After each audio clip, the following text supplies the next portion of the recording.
So what exactly then is pH? pH is the potency of protons in solution. If we take a solution of pure H2O, just water, nothing else, then randomly and infrequently, the positive charge of the water molecule will jump ship and combine with another water molecule to form what's called hydronium. And we say the proton has deprotonated the water molecule and then combined with another one to form the hydronium. Well, that leaves behind a negatively charged hydroxide, an OH minus.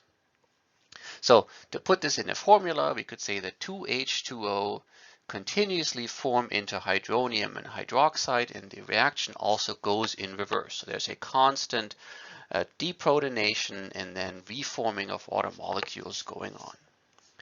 Now, this ionization of water, if we just have pure water available, doesn't allow the forming of hydronium or hydroxide to react with anything else. So at any given time, the concentration of the formed hydronium would equal that of the hydroxide. And it turns out that if this is happening in a pure water solution, then that concentration equals to 1 times 10 to the negative 7th mole per liter. So it's a relatively small number. Okay? And for whatever reason, chemists decided they don't want to talk about the concentration of hydronium, but they want to look at this as the concentration of protons in solution.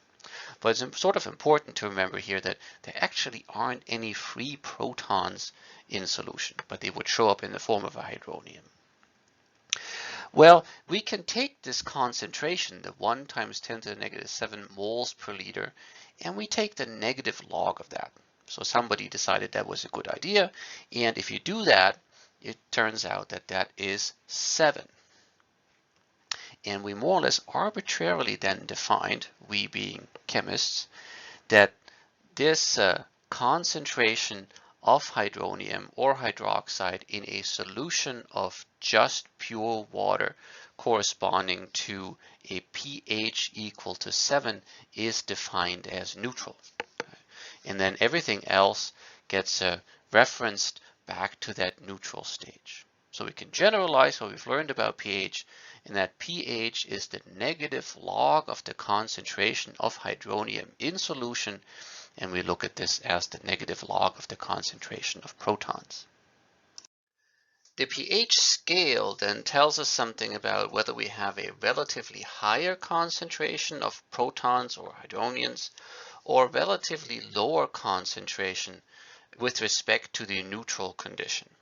And the pH scale is somewhat backwards in that when the concentration of protons increases, when there's more available, then the pH is lower. So they go in opposite directions. So with that, you might ask yourself the question, well, what exactly then is an acid?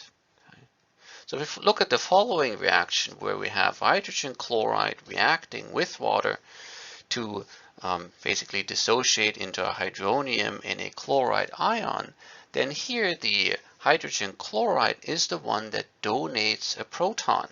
And that is exactly what we define an acid to be. It's a substance that increases the concentration of protons in solution. So it's a proton donator. So then what is a base? Well, here we have the reaction of water and ammonia reacting to ammonium and a hydroxyl. And here the ammonia acts as the proton acceptor. So the definition then is that a base is something that accepts protons or something that reduces the concentration of protons.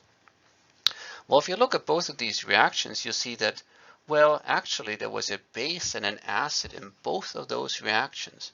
And interestingly enough, water can act both as a base and as an acid at the same time.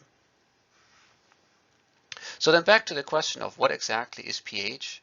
Well, pH says something about the tendency of a substance to either accept or donate protons.